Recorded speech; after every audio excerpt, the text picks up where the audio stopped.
છોટાઉદેપુરના લોકોએ હવે અધૂરા સરકારી કામોથી ટેવાઈ જવું જોઈએ, કારણ કે અહીંના લોકોને વંચિત રાખવા માટે જાણે કે અધિકારીઓ તો ટેવાઈ જ ગયા હોય એમ વારંવાર બનતી ઘટનાઓથી લાગી રહ્યું છે।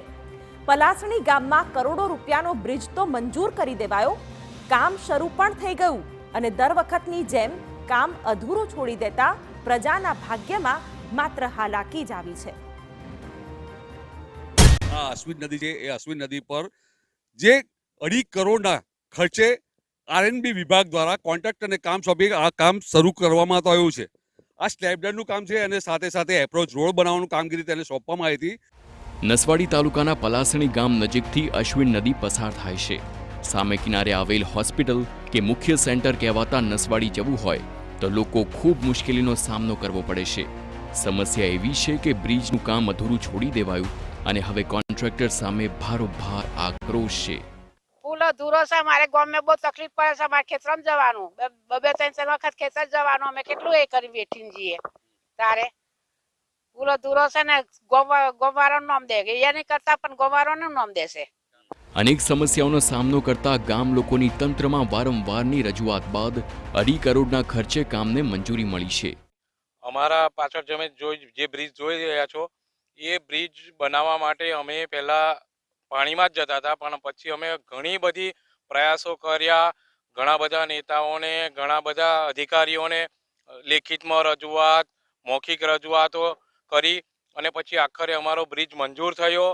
અને મંજૂર થયા પછી 1 વર્ષનો ટાઈમ થઈ ગયો। અમને તો એવી આશા હતી કે મંજૂર થઈ ગયો એટલે અમે ગામ લોકો બધા ખુશખુશાલ હતા કે ચાલો આપણા ગામનો બ્રિજ બની જશે અને આપણે પલાસણી પીએચસી સુધી કોઈ પણ તકલીફ વગર આપણે પહોંચી જશું। જોકે ગામ લોકોને રાહતની આશ બહુ જાજી ટકી નહીં। ઘણા મહિનાઓથી કામ અધૂરું જ છોડી દેવાયું છે અને જે સરસ્વતી એજન્સીએ સરકારના 67 લાખ લઈને કામ ટલ્લે ચડાવ્યું હતું તેને જ ફરીથી કામ સોંપાતા સવાલો પણ થયા છે। પણ હાલ આપ જોઈ શકીએ છીએ કે એ કામ અધૂરું છે અને જે તે કોન્ટ્રાક્ટર 1 વર્ષ પહેલા આ કામને અધૂરું મૂકીને જતો રહ્યો છે।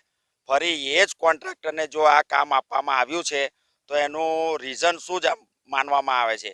જેમ કે અધૂરું કામ છોડીને ગયા પછી હવે પૂર્ણ કરશે કે નહીં, એવી આ અમારી અને અમારા ગ્રામજનોની માંગણી છે। સ્થાનિકોનો ગુસ્સો પારખી ગયેલું તંત્ર અને તંત્રના અધિકારીઓ જાગ્યા અને કોન્ટ્રાક્ટરને નોટિસો પાઠવી અધૂરું કામ પૂરું કરવા તાકીદ કરાઈ છે। કામગીરી વચ્ચે બંધ હતી, 3 નોટિસ એટલી પાઠવવામાં આવેલી છે અને અત્યારે એજન્સી જોડે સ્થળ વિઝિટ કરી છે અને કામગીરી ટૂંક સમયમાં ચાલુ કરશે। એજન્સી જોડે અમારી ચર્ચા વિચારણા થઈ હતી, કામ ચાલુ કરવાની એમણે બાંહેધરી આપી હતી। દિવાળી પછી ઉત્તરાયણના લીધે ઉત્તરાયણ પછી કામગીરી ચાલુ કરવા કીધું હતું, એટલે હવે ટૂંક સમયમાં કામગીરી ચાલુ થશે। બીજી બાજુ જ્યારે કોન્ટ્રાક્ટરને કામ કેમ છોડવામાં આવ્યું તે બાબતે પૂછતા ગોળ ગોળ જવાબ આપવામાં આવ્યો। આવી દિવાળી સુધી વરસાદ હતો, હવે અમારો બધો સ્ટાફ અહીંયા આવી જશે। એપ્રિલ માસથી હોળીના સમયથી કામ બંધ થયું, ત્યારબાદ કામગીરી શરૂ થઈ નથી। અનેકવાર લોકોએ સવાલ ઉઠાવ્યો। ના, હવે ટૂંક સમયમાં કામગીરી પૂર્ણ થઈ જશે। કારણ શું બન્યું હતું કામ અધૂરું? ના, કારણ કોઈ જ નથી, કોઈ જ કારણ। જે એજન્સીએ કામમાં ઠાંગા ઠૈયા કર્યા એને જ ફરી કામ સોંપાયું। સવાલ તો એ જ છે કે કામ આગળ વધશે કે પછી ફરી કારણ વિના જ ગ્રામજનો હેરાન થતા રહેશે। આરએનબી વિભાગ દ્વારા હવે આ જે કોન્ટ્રાક્ટર છે તેને અહીં સ્થળ નિરીક્ષણ કરવા માટે લાવ્યા છે અને આ ફરીથી કામ શરૂ થાય તેવું ગાણું પણ કોન્ટ્રાક્ટર અને અધિકારી ગાઈ રહ્યા છે। જે કોન્ટ્રાક્ટર છે તેના દ્વારા 9 માસથી કામ બંધ રાખવામાં આવ્યું હતું। ખરેખર નિયમ પ્રમાણે આજે 6 માસ સુધી કામ અધૂરું રહે તો તેને બ્લેક લિસ્ટ કરવામાં આવે, પરંતુ 4 નોટિસો આપી અને સંતોષ માન્યો છે। પરંતુ જે ગામના લોકોને હવે અસંતોષ છે, કારણ કે જે કોન્ટ્રાક્ટરે કામ જે કર્યું છે તે કામ અધૂરું છોડ્યું છે અને ફરીથી એ જ જો કોન્ટ્રાક્ટર કામ કરશે તો કેવી રીતે કામ પૂર્ણ કરશે? મકબૂલ મંસૂરી, TV9 છોટાઉદેપુર।